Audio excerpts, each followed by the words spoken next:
Now, if we see the digestive glands, there are three major glands. One is salivary gland, liver, or pancreas.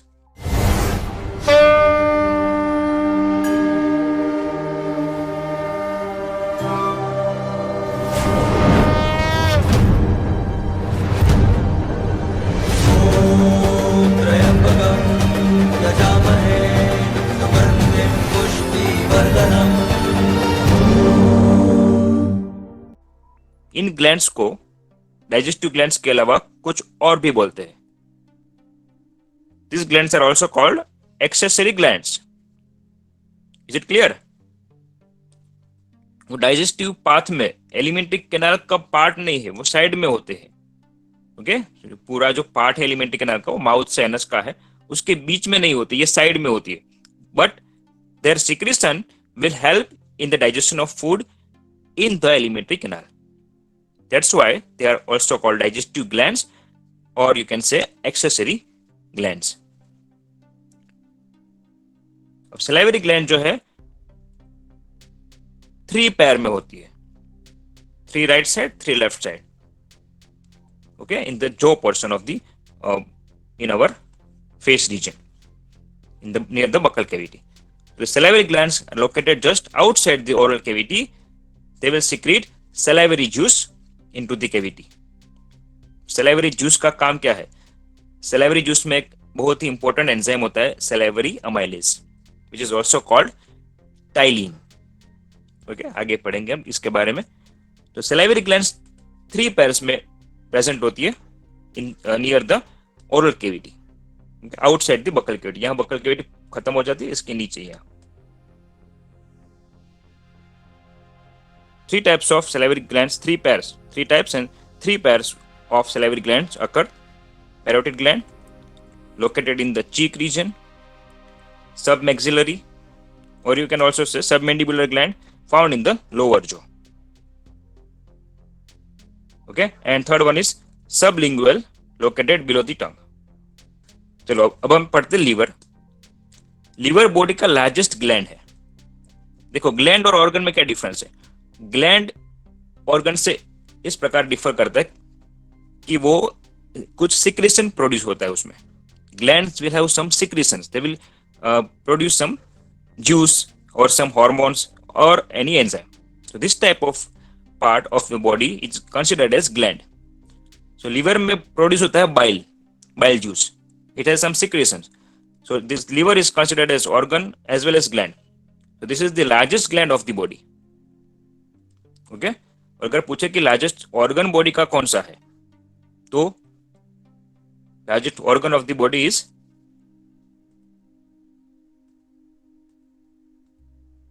skin है. Okay, skin is the largest organ of the body, liver is the largest gland of the body.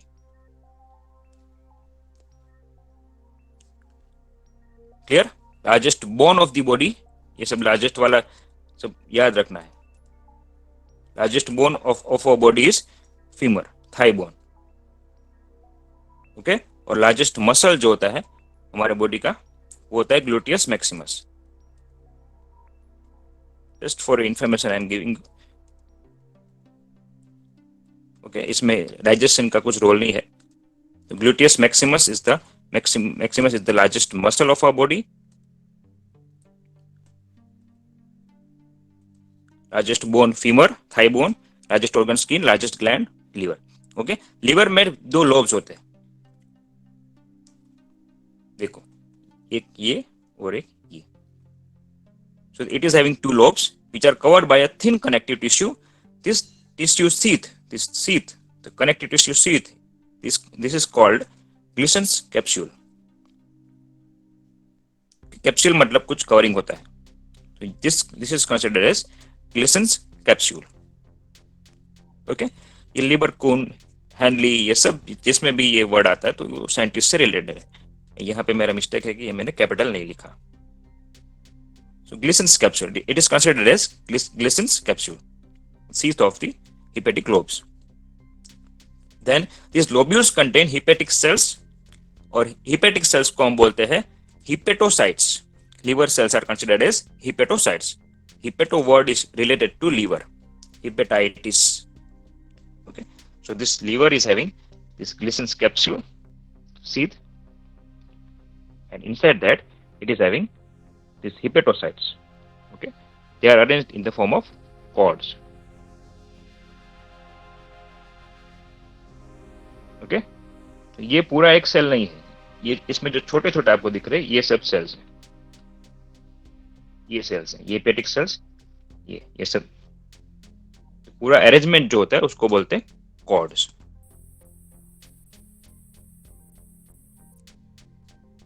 फिर the bile secreted by the hepatic cells passes through the hepatic ducts and is stored and concentrated in gallbladder.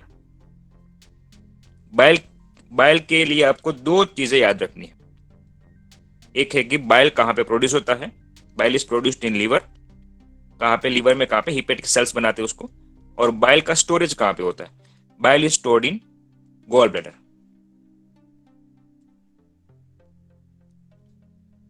Okay, फिर the duct emerging from the gall bladder along with the hepatic duct, liver में से एक duct निकलता है और gall bladder में से भी एक डक्ट निकलता है, दोनों का संगम होता है, दोनों मिल जाते हैं. So from the liver forms the common bile duct, CBD. What is common bile duct? Liver में से एक डक्ट निकलता है, उसको बोलते हैं हिपेटिक डक्ट. गॉल ब्लैडर का डक्ट को क्या बोलते हैं? सिस्टिक डक्ट, शायद सिस्टिक डक्ट है, if I am not wrong. So gall bladder में से डक्ट निकलते हैं और हिपेटिक डक्ट दोनों मिलते हैं और ये बनाते हैं common bile duct, whose main function is to conduct the bile stored in the gallbladder into the duodenum. चलो अब आगे देखते हैं. अब गॉल ब्लैडर का और हिपेटिक डक्ट दोनों मिलकर बनाते हैं common bile duct. Common bile duct में से आता है बाइल, और बाइल जो है वो एक और डक्ट के साथ मिलता है. यहाँ पे ये जो डक्ट है इसका नाम है पेनक्रियाटिक डक्ट. पेनक्रिया से जो डक्ट निकलती है उसको बोलते हैं pancreatic duct. Pancreatic duct, hepatic duct और गॉल ब्लैडर का डक्ट, सिस्टिक डक्ट, ये तीनों का संगम, that will be the part of intestinal juice. Okay, तो ग्रूनर्स ग्लैंड जो है वो म्यूकस सिक्रेट करता है डिओडिनम में. ये तीनों डक्ट, पेनक्रियास अपना सिक्रेशन लेके आता है पेनक्रियाटिक डक्ट से, फिर कॉमन बाइल डक्ट से बाइल आता है, दोनों मिलते हैं, ये तीनों डक्ट मिल जाते हैं यहाँ पे, और डिओडिनम में they will be releasing their secretions. उस सिक्रेशन से क्या होगा वो अभी हम डाइजेशन प्रोसेस में पढ़ेंगे पूरा. चलिए पेनक्रियास की बात करते हैं. Apart from the liver, the digestive glands also includes pancreas situated in the duodenum. ओके, पेनक्रियास का आप ध्यान रखना, ये एंडोक्राइन सिस्टम में भी पढ़ेंगे. ये मिक्स, ये एंडोक्राइन ग्लैंड भी है और एक्सोक्राइन ग्लैंड भी है, ऑर्गन भी है, ये सिक्रेशन करता है इसलिए इसको ग्लैंड भी बोलते हैं. तो एंडोक्राइन इसलिए क्योंकि हार्मोन सिक्रेट करता है, एक्सोक्राइन इसलिए क्योंकि ये एंजाइम सिक्रेट करता है. ओके, एंडोक्राइन डक्टलेस होते हैं, एक्सोक्राइन में डक्ट होते हैं. तो पेनक्रियास दोनों टाइप का ग्लैंड है, एंडोक्राइन में भी हम पढ़ेंगे. सो पेनक्रियास जो है वो डिओडिनम के पास लोकेटेड है, अभी हमने देखा इस फिगर में. दिस इज डिओडिनम, एंड ये जो है स्टमक के बिल्कुल नीचे. This is pancreas. Pancreas is a compound and elongated organ. Compound क्योंकि वो एंडोक्राइन है और एक्सोक्राइन दोनों टाइप का ग्लैंड है, consisting of exocrine and endocrine parts. Clear? Endocrine glands क्या करते हैं? एंडोक्राइन पार्ट उसका जो है वो हार्मोन सिक्रेट करता है. कौन से hormone? You might be aware of this. Pancreas forms insulin and glucagon. और एक्सोक्राइन पोर्शन जो है पेनक्रियास का, ये जो पार्ट है ये एक्सोक्राइन पोर्शन है. एंडोक्राइन में डक्ट नहीं होते, यहाँ पे जो भी बनता है सीधा ब्लड स्ट्रीम में जाता है, और यहाँ पे कुछ डक्ट होते हैं, डक्ट के थ्रू सिक्रेशन आगे जाता है. So this exocrine part secretes pancreatic juice. Is it clear? So exocrine part, pancreatic juice, endocrine part will secrete insulin hormone and glucagon hormone.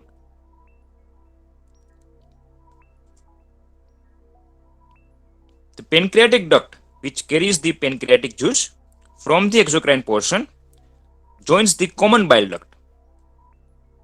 Okay, तो कॉमन बाइल डक्ट कैसे बना आपको पता लग गया अभी।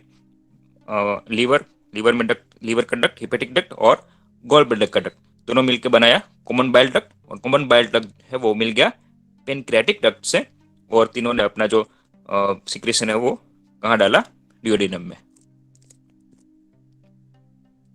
ओके, तो जैसे तीन नदी का संगम होता है, तो यहाँ पे ऐसे तीन अलग अलग डक्ट का संगम होगा, तीनों का सिक्रेशन का संगम होगा, इसलिए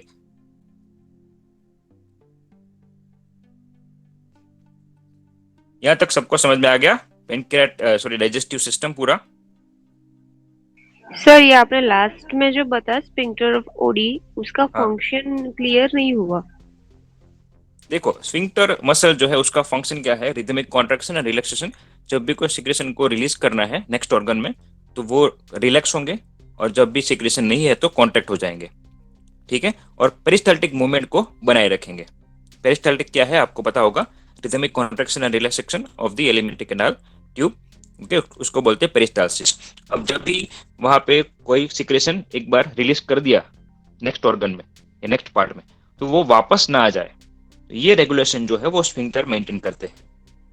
ओके, वन वे फ्लो जो है वो one way flow is maintain by the sphincter muscles. Okay, इसका फंक्शन ये है, इसका काम ये है कि वो रिदमिक कॉन्ट्रैक्शन करे, रिलैक्सेशन करे, कब रिलैक्सेशन करे और कब कॉन्ट्रैक्शन करे वो उसको सिग्नल मिलता है।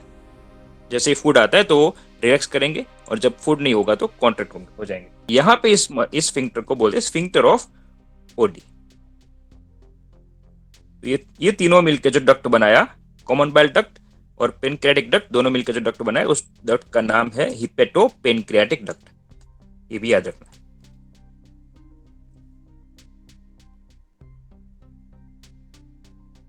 तो ये हुआ डाइजेस्टिव सिस्टम।